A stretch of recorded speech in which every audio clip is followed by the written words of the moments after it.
नमस्कार, स्वागत है आपका मुनाफे की मंडी में, जहां हम आपको कमोडिटी मार्केट की तमाम बड़ी खबरें बताते हैं। साथ ही आपके लिए इंट्राडे, पोजिशनल और लॉन्ग टर्म के लिए कॉल्स भी लेकर हम आते हैं। आज हमारे साथ 3 मेहमान होंगे जो आपको कमोडिटी मार्केट की रणनीति बनाने में मदद करेंगे। हमारे साथ भूपेश शर्मा है बीकानेर से, हमारे साथ वीरेंद्र वकील साहब हैं पैराडाइम कमोडिटी से, और साथ ही गंगानगर कमोडिटीज से खरे भी हैं। आप तीनों मेहमानों का बहुत बहुत शुक्रिया। शुरुआत कर लेते हैं गोल्ड और सिल्वर के साथ, क्योंकि आज यहाँ पर काफ़ी अच्छी तेज़ी दिख रही है।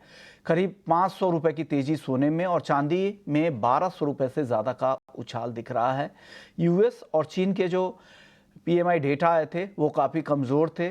उससे लग रहा है कि अब वो फेड सितंबर में ब्याज दरें यहाँ पर घटा सकता है। इसकी संभावनाएं तेज हो गई है। ग्लोबल मंदी की भी संभावनाएं बढ़ती जा रही है। इसका फायदा यहाँ पर गोल्ड को मिल रहा है। साथ ही खाड़ी देशों के तनाव से सेफ हेवन बाइंग तो है ही।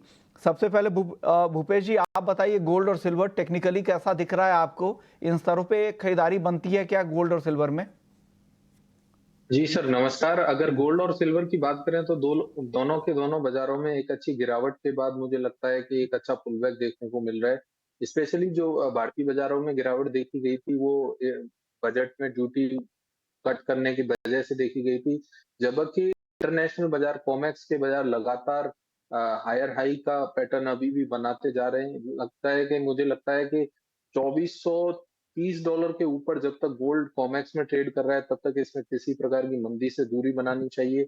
वहीं सिल्वर की बात करें तो सिल्वर के बाजारों में भी अभी 84,900 के दाम पर या 950 के दाम पर इसमें खरीदारी करनी चाहिए। 83,700 के नीचे का स्टॉप लॉस लगाएं। टारगेट इसमें 84,500, 84,800 के रहेंगे। और गोल्ड में भी एक अच्छी तेजी देखने को मिल रही है, तकरीबन 700 पॉइंट की तेजी देखने को मिल रही है। इसलिए गोल्ड में गिरावट पर खरीदारी की सलाह रहेगी। तेरह 70,400 के आसपास कहीं गोल्ड मिलता है तो 70,200 का स्टॉप लॉस लगाकर गोल्ड में खरीदारी करें। आप क्या सलाह दे रहे हैं वीरेंद्र सर? आपको क्या लगता है गोल्ड और सिल्वर की चाल कैसी दिख सकती है? जो तेजी दिख रही है ये टिकेगी, और भी तेजी बढ़ेगी, खरीदारी और बढ़ सकती है क्या चांदी की? स्पॉट गोल्ड जो न्यूयॉर्क चल रहा है उसमें रेक्टेंगल ब्रेकआउट आया है। ये जो रेक्टेंगल है 2290 से 2350 का है। तो टेक्निकल ऑब्जेक्टिव इसका 2542 550 रहता है।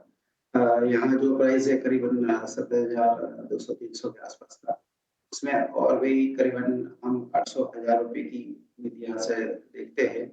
जो नई रेंज बनेगी ये आफ्टर गल्फ इवेंट, तो देखते हुए डोमेस्टिक गोल्ड की रेंज में 69,500 यानी 70,500 से 71,500 की मांगूंगा। और लंदन स्पॉट की रेंज करीबन 2380 से 2570 की रहेंगे। अपसाइड का झुकाव टेम्पररी ज्यादा है क्योंकि ये मिडिल ईस्ट रिस्क प्रीमियम का $60-70 हमको और भी पेड करना पड़ेगा। आप बताइए अमित जी, आपकी राय क्या है? गोल्ड सिल्वर में क्या लग रहा है, किस तरह की चाल आगे दिख रही है? जो तेजी दिख रही है ये तेजी टिकाऊ है, खरीदारी और भी बढ़ेगी आगे? कहां तक ये भाव जा सकते हैं अभी? नमस्कार सुमन जी, बिल्कुल जैसा कि बाकी एक्सपर्ट ने बोला है, मैं भी तेजी की साइड हूँ। एक बॉटम अच्छा इसने ऑलरेडी बना दिया है। लेवल के हिसाब से अगर देखा जाए तो अक्टूबर वाला गोल्ड 70,600 के आसपास फ्रेश खरीदारी ट्रेडर्स को करनी चाहिए। अभी 70,620-30 के आसपास भाव है। 70,400 रुपए के नीचे का स्टॉप लॉस लगाकर 71,000 तक के टारगेट इवनिंग सेशन तक देखने को मिल सकते हैं। ओवरऑल देखा जाए तो मेरे को चार्ट पर गोल्ड जो है शॉर्ट टर्म में 72,000 के आसपास तक देखने को मिल सकता है एज पर चार्ट। जी, चांदी के लिए क्या टारगेट? 71,000 गोल्ड के लिए टारगेट देते हैं, चांदी के लिए आप क्या टारगेट दे रहे हैं अमित जी? सिल्वर 83,700 के आसपास फ्रेश खरीदारी की जानी चाहिए। इंट्राडे का जो टारगेट है वो 84,500 रुपए का है। 83,100 रुपए के नीचे का स्टॉप लॉस मेंटेन करके चले। ओवरऑल देखा जाए तो सिल्वर अभी शॉर्ट टर्म में अगर मैं बात करूं तो 86,000 तक के भाव जो है सिल्वर भी देखने को मिल सकते हैं। यानी चांदी आपको यहाँ पर खरीदारी की सलाह आप और गोल्ड दोनों में दे रहे हैं। 84,500 के ऊपर का टारगेट चांदी के लिए, इंट्राडे के लिए। चांदी पर आपका व्यू वीरेंद्र सर क्या लग रहा है? किस तरह की तेजी चांदी में आगे रहेगी? ये तेजी आगे कंटिन्यू होगी? टेक्निकल करेक्शन दिख रहा है इसमें। मेटल भी थोड़ी बॉटम आउट हुई है चाइना में। वहाँ शायद वापस एक स्टिमुलस की बातें होने लगी है। लास्ट वीक रेट कट आया था। ये तो हम लोकल टर्म में 82, 86, 82,000 से 86,000 का लेवल मिल रहा है सितंबर में। तो यहाँ बाइंग इंडेक्स प्रेफर करेंगे करीबन 82,883 के आसपास, मींस 82,883 के आसपास टारगेट रखेंगे। 85,500 कॉमर्स के हिसाब से जो रेंज है वो 28,20 से 29,80 की है।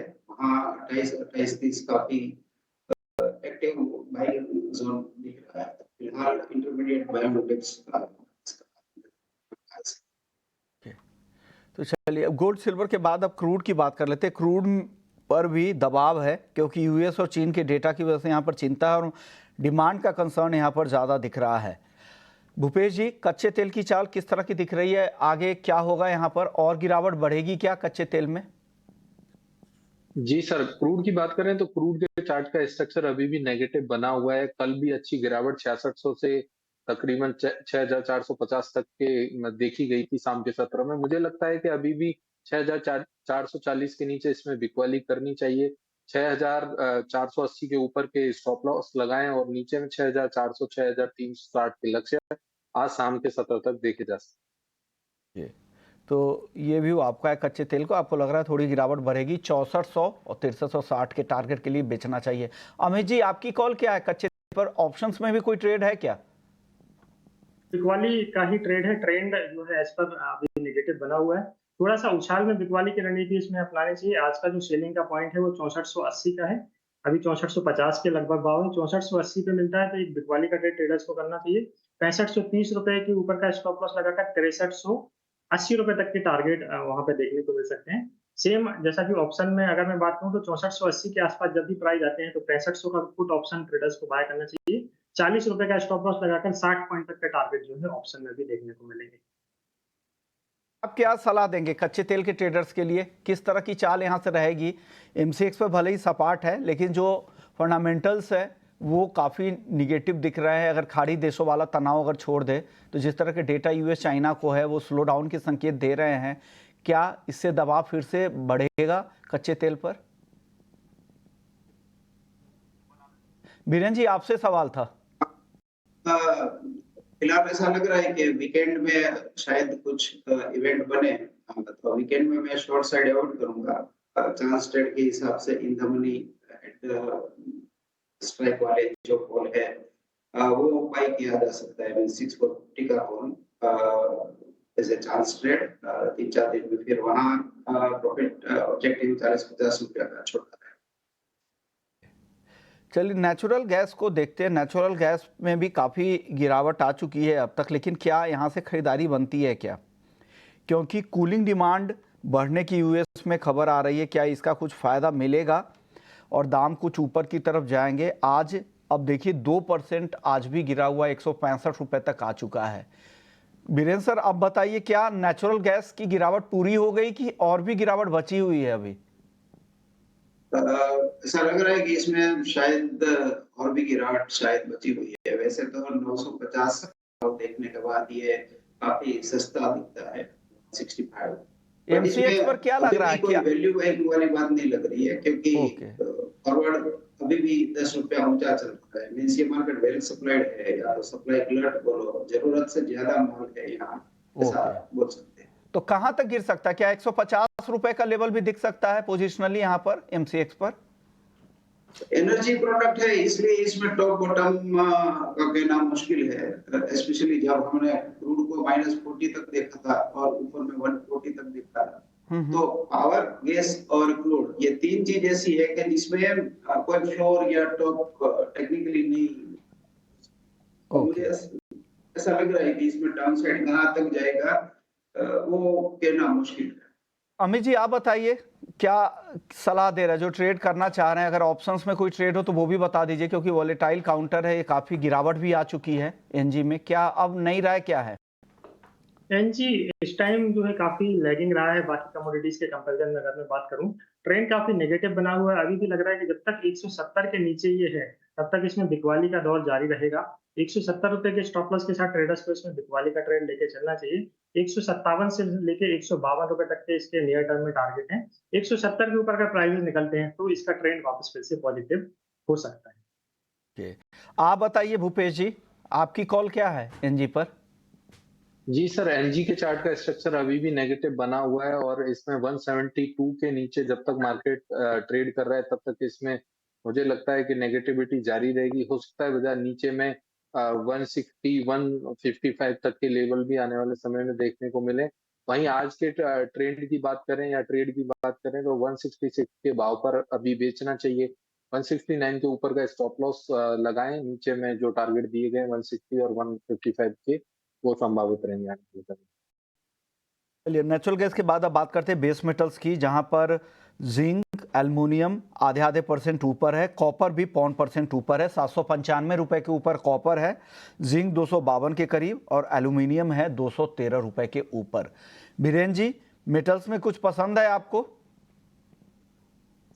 हाँ, एल्यूमिनियम पे मैं कॉन्ट्रा ट्रेड बाय साइड का लेना प्रेफर करूंगा 211 के आसपास। पोजिशनल ऐसा है कि 216-17 तक की रिकवरी माउस आ सकता है। चाइना में कॉपर थोड़ा सा रिकवर होने लगा है। एल्यूमिनियम में भी थोड़ी रिकवरी दिखी है रिसेंट बॉटम से। तो ये लेवल पे ऐसा लग रहा है कि एक चांस ट्रेड पे बाई करेक्शन के हिसाब से एंटीसिपेटरी बाइंग में। यानी एल्युमिनियम 211 के आसपास खरीदना चाहिए 216 के टारगेट के लिए। आपको लग रहा है कि यहाँ पे रिकवरी थोड़ी हो सकती है और उसका फायदा लेना चाहिए। एल्युमिनियम आपको पसंद आ रहा है बीरेन जी को।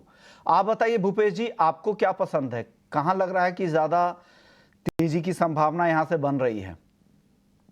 जी सर, कॉपर की बात करें तो कॉपर का बाजार पिछले काफी दिनों से एक अच्छा वॉलेटाइल सेशन देखने को मिल रहे हैं कॉपर में।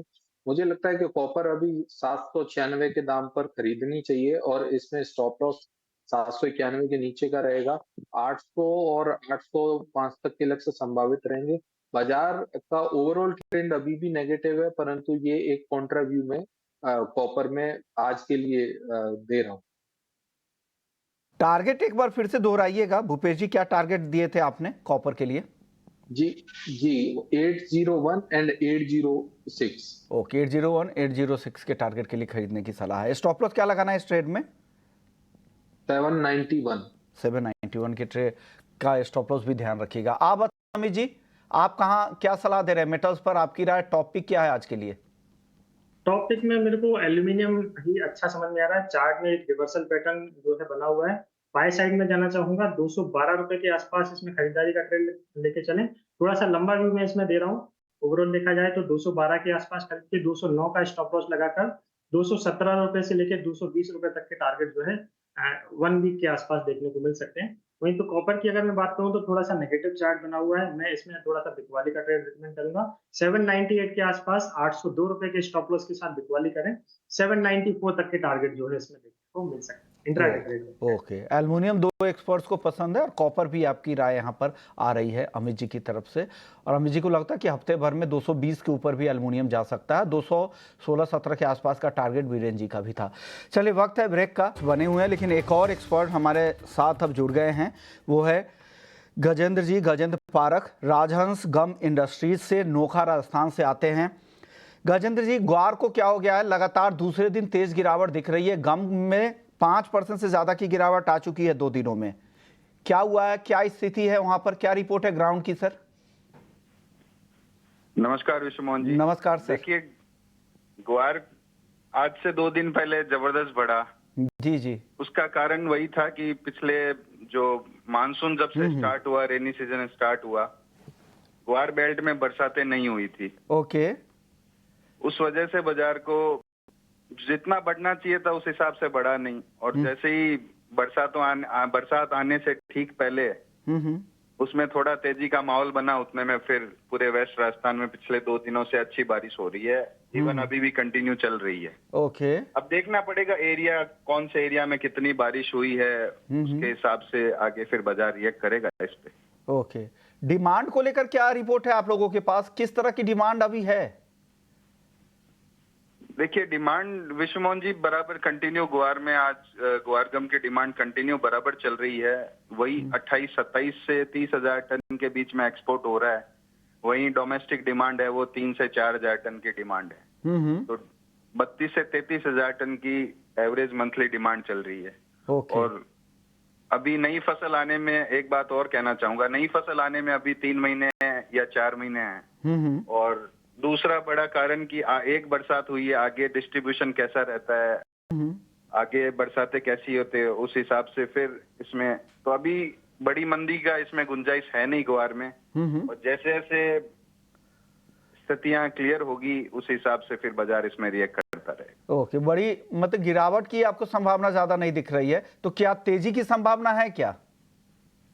देखिए जैसे ही बरसातें कितनी होगी, मतलब अभी क्या है 2-3 दिन से बरसात आगे क्या लेवल पे होती है। और जैसे मैंने कहा कि आगे पूरा 4 महीना पूरा मानसून का पूरा 4 महीना पड़ा है। ग्वार क्या है, आपको एक बरसात से क्रॉप तो होनी नहीं है। उसके लिए आपको कंटिन्यूसली 15 दिन 20 दिन 1 महीने के बाद फिर एक बारिश चाहिएगी, उसके बाद फिर एक बारिश चाहिएगी।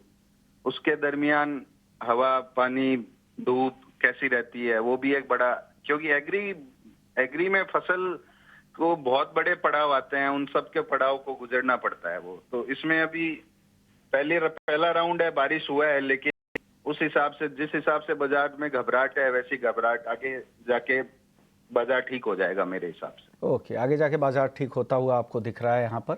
हालांकि अभी 2 दिनों की गिरावट है, जो पश्चिमी राजस्थान में जो बारिश की खबर से यहाँ पर असर दिखा है। 2 दिन पहले एक जबरदस्त तेजी भी आई थी। शुक्रिया गजेंद्र जी, आपने वक्त निकाला। अमित जी आप बताइए, आपको क्या लग रहा है ग्वार की चाल यहाँ से? ओवरऑल देखा जाए तो ग्वारगम अभी मानसून का सट्टा स्टार्ट हो चुका है। परसों हमने एक अपर सर्किट इसमें देखा और आज लगभग लोअर सर्किट के आसपास मार्केट ग्वारगम का ट्रेड कर रहा है। तो एक रेंज में मेरे को लगता है ये अभी 1 महीना ट्रेड करेगा। छोटे ट्रेडर्स को इससे दूर रहना चाहिए। जो पोजिशनल ट्रेडर हैं सिर्फ उनको ही इसमें ट्रेड बनाना चाहिए। लेवल के हिसाब से देखा जाए तो 10,600 के नीचे अगस्त ग्वारगम में फ्रेश बिकवाली की जा सकती है। 10,200 तक का टारगेट मेरे को लगता है इसमें जल्दी देखने को मिलेगा। 10,800 रुपए के ऊपर का एक स्टॉप लॉस इसमें मेंटेन करके चलें। ओके, तो 10,200 आपको लगता है कि नीचे में ग्वारगम आ सकता है। आप बताइए भूपेश जी, आपकी राय? जी सर, ग्वार सीड का ट्रेंड अभी नेगेटिव है। अगर सितंबर वायदा की बात करें तो जब तक बाजार 5,550 के नीचे है तब तक इसमें कमजोरी बरकरार रहेगी। मुझे लगता है कि बाजार अभी एक बार अच्छी गिरावट आ चुकी है, तो ओवरसोल्ड पोजीशन में ऑलरेडी जा चुका है। तो यहाँ से तकरीबन 40 से 50 पॉइंट की गिरावट और देखी जा सकती है। तो मेरा ये मानना रहेगा कि मार्केट को पुल बैक पर बेचा जाना चाहिए। 5,550 के आसपास कहीं भी सितंबर वायदा मिलता है, वहां इसमें बिकवाली करनी चाहिए 5,600 के ऊपर के स्टॉप लॉस लगाकर। परंतु नीचे में 5,400 के आसपास बिकवाली से भी एक बार दूरी बनानी चाहिए, क्योंकि ऑलरेडी मार्केट ओवरसोल्ड। आप भी यहाँ पर सेल कॉल ही दे रहे हैं, आपको लगता है 55.10 54.80 तक भी भाव नीचे आ सकता है। बीरेन जी आप बताइए, पूरे एग्री मार्केट पर आपका कन्विक्शन कहाँ ज्यादा दिख रहा है? ओपन क्वेश्चन है, आप एग्री मार्केट में जो भी आपको लग रहा है जहां आपको तेजी या ज्यादा मंदी दिख रही है वो बता दीजिए। केस्टर की एक्सपोर्ट्स काफी इंप्रेसिव रही है, शायद हाईएस्ट इन हिस्ट्री रही होगी मेरे हिसाब से। मैं केस्टर बाइंग करना प्रेफर करूंगा। जो सितंबर कॉन्ट्रैक्ट है, अगला कॉन्ट्रैक्ट वो करीबन 6,000 के आसपास में बाइंग करूंगा। आपको लग रहा है कि कैस्टर यहाँ पे तेजी ज्यादा दिखा सकता है? कैस्टर सितंबर वायदा खरीदारी की सलाह बीरेन जी की तरफ से। चलिए मसालों की बात कर लेते हैं। मसालों में आज सुस्ती दिख रही, सन्नाटा छाया हुआ है पूरा। हल्दी भी सपाट है 16,000 के आसपास। भूपेश जी आप बताइए, हल्दी पे अब नई कॉल क्या बन रही है आपकी? आप काफी बुलिश थे लेकिन अब तेजी इसकी थमी है। क्या ये तेजी सितंबर से शुरू होगी, कब से शुरू होगी? जी सर, बाजार एक रेंज बाउंड मोड में है अभी हल्दी का। तो मुझे लगता है कि अभी भी बाजार 16,700 से लेके नीचे में 15,200 300 तक की रेंज में अभी भी ट्रेड करने वाला है आने वाले समय में। इसलिए हल्दी में कोई बहुत बड़ी तेजी और बहुत बड़ी कॉल अभी नहीं है। और मार्केट का स्ट्रक्चर काफी नेगेटिव है। पिछले अगर 3 महीनों में देखा जाए तो बाजार 20,000 से टूट के 15,000 के आसपास आया है।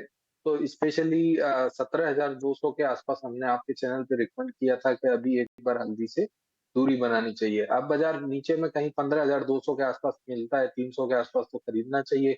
16,500-600 के आसपास मिलता है तो बेचना चाहिए। दी को लेकर शुक्रिया भूपेश जी आपका, अमित जी आपका, बीरेन जी आपका, आप लोगों ने वक्त निकाला।